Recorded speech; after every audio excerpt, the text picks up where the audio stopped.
उन्होंने यह काम किया है, यह योगी आदित्यनाथ की व्यक्तिगत साजिश है, यह उनकी दुर्बुद्धि को दिखाता है, वह मेरी हत्या कराना चाहते हैं। नमस्कार, मैं रीमा आप सभी का स्वागत करती हूँ जन संदेश टाइम्स में। यूपी की राजधानी लखनऊ में शुक्रवार को पूर्व आईपीएस अमिताभ ठाकुर को गिरफ्तार कर लिया गया है। सुप्रीम कोर्ट के बाहर रेप पीड़िता के आत्मदाह करने के मामले में गिरफ्तार पूर्व आईपीएस अमिताभ ठाकुर को 14 दिन की न्यायिक हिरासत जेल भेज दिया गया है। इससे पहले लखनऊ की पुलिस ने अमिताभ ठाकुर को प्रभारी सीजेएम की कोर्ट में पेश किया था। पूर्व आईपीएस अधिकारी अमिताभ ठाकुर को हजरतगंज पुलिस ने गिरफ्तार किया था। वहीं पूर्व आईपीएस अमिताभ ठाकुर की पत्नी नूतन ठाकुर ने राज्य सरकार पर गंभीर आरोप लगाते हुए कहा है कि सीएम योगी पति को फंसाने और हत्या कराने की साजिश रच रहे हैं। साथ ही पूर्व आईपीएस ने कहा कि सीएम योगी मेरे हत्या की साजिश रच रहे हैं। तो आइए देखते हैं कि पूर्व आईपीएस अमिताभ ठाकुर ने क्या कहा। के माध्यम से कहना चाहूँगा, जेल में भी मेरी हत्या हो सकती है।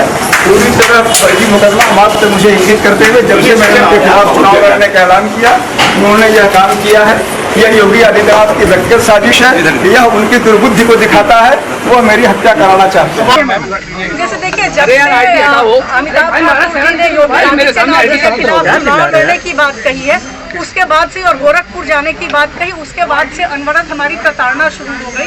पहले जाने से रोका गया, 2-3 दिन तमाम पुलिस फोर्स हमारे घर के बाहर रखे नजरबंद रखा गया, और उसके बाद आज फिर कल गोरखपुर जाने की बात की। आज पहले हमारे घर पे सुबह फिर कई सारे पुलिस फोर्स को तैनात किया गया, और दोपहर में तमाम मैं पुलिस फोर्स के साथ आए और ये कहा कि हमारे साथ चलिए।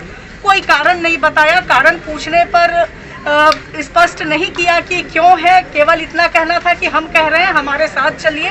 ये पूछने पे कि क्या आप गिरफ्तारी कर रहे हैं, तो ये कहा गया हमें पूछताछ करना है, और साथ में ये भी कि जिस तरीके से पूछताछ में ये हम लोगों ने कहा कि अगर पूछताछ करनी है आप यहाँ भी कर सकती हैं। उसके बाद उन्होंने कहा कि नहीं, आपको हमारे साथ चलना ही होगा और आप चलिए। उस जबरदस्ती घर से खींच के ले आए हैं। जब पूछने पे कोई कारण नहीं बताया, मीडिया के जरिए जो कारण पता लगा वो ये कारण पता लगा कि दिल्ली में एक युवक युवती ने सुप्रीम कोर्ट के सामने आत्मदाह किया था, उस मामले में इनको अरेस्ट किया जा रहा है, जबकि घटनास्थल दिल्ली की है। जो भी अगर कार्रवाई होती वहाँ पे होती, प्योर राजनीतिक कारण से परेशान करने को जबरन लाके अभी मुझे बताया गया है कि उनको अरेस्ट किया गया, लेकिन कोई सूचना नहीं दी गई है। और गिरफ्तारी की जो लॉ कहता है कि फैमिली मेंबर को भी अरेस्ट करने की सूचना दी जाएगी, घर से जबरन उठा के लाए। जब यहाँ आने पे पूछने पे ये नहीं बता रहे हैं कि क्यों अरेस्ट किया, किस कारण से किया, आधिकारिक रूप से कोई भी डॉक्यूमेंट नहीं प्रोवाइड किया है ताकि हम जो लीगल कोर्स हो सकता है उसको अडॉप्ट कर सके। जो बताया जा रहा है कि जो कमेटी जांच कर रही थी नीरा रावत मैडम और शर्मा साहब की, उसकी कमेटी की रिपोर्ट पर हजरतगंज कोतवाली में, जिसमें पूर्व सांसद अतुल राय नामजद है और अमिताभ ठाकुर नामजद है। जैसे देखिए, चूंकि जिस तरीके से सरकार है, अगर केवल पीड़िता के बयान को देखा जाए तो पीड़िता ने तमाम अधिकारियों के बयान दिए थे, अगर उसके मरने के पहले की बात को ही सही मानी जाए। मेरे पास ऐसे फुटेज है जिसमें पीड़िता ने मुख्यमंत्री श्री योगी आदित्यनाथ के लिए तमाम बातें कही हैं, और उनको भी आरोपित किया है कि उसके साथ जो अन्याय हो रहा है उसमें योगी जी भी जिम्मेदार है। तो क्या उनको भी गिरफ्तार किया जाएगा? मैनिपुलेट करके एफआईआर लिखना, आपके पास ताकत है, आप किसी को गिरफ्तार कर सकते हैं। अब तो गोली भी मरवा सकते हैं, यहाँ से कहेंगे मुझे दिल्ली ले जाना है। दरअसल गिरफ्तार हुए पूर्व आईपीएस अमिताभ ठाकुर की पत्नी नूतन ठाकुर सीएम योगी आदित्यनाथ पर जमकर बरसी हैं।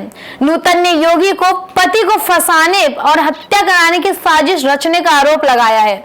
उन्होंने कहा कि रेप पीड़िता के फेसबुक लाइव वीडियो में बसपा सांसद अतुल राय, वाराणसी के तत्कालीन एसएसपी अमित पाठक, डिप्टी एसपी अमरेश सिंह बघेल, लंका के इंस्पेक्टर संजय राय और उनके बेटे विनय समेत न्यायिक अफसरों पर भी ढेर सारे आरोप लगाए थे। यही नहीं, लाइव वीडियो में पीड़िता ने मुख्यमंत्री योगी आदित्यनाथ पर भी आरोपियों को बचाने का आरोप लगाया था। वहीं नूतन ने सवाल उठाया कि अगर लाइव वीडियो को डाइंग स्टेटमेंट के आधार पर अमिताभ की गिरफ्तारी की गई, तो फिर अन्य लोगों की लाइव वीडियो में नाम लिए गए लोगों की गिरफ्तारी क्यों नहीं हुई? नूतन न्यायालय की शरण में गुहार लगाने की बात कही। बोली उनके पति निर्दोष हैं। अमिताभ ठाकुर की गिरफ्तारी के बाद उनकी पत्नी नूतन ठाकुर हजरतगंज कोतवाली पहुंची। वहां उन्हें अमिताभ ठाकुर से मिलने नहीं दिया गया। पूर्व आईपीएस की गिरफ्तारी से यूपी में एक अलग माहौल बन गया है और यूपी की राजनीति में चर्चा का विषय बन गया है। पूर्व आईपीएस की गिरफ्तारी के बाद जहां पत्नी नूतन ठाकुर राज्य सरकार पर सवाल उठा रही है, तो वहीं कुछ विपक्षी नेता भी सवाल उठाना शुरू कर दिए हैं। अब देखना यह है कि आगे ये केस और कौन सा नया मोड़ लेता है। अधिक जानकारी के लिए बने रहे जन संदेश टाइम्स के साथ।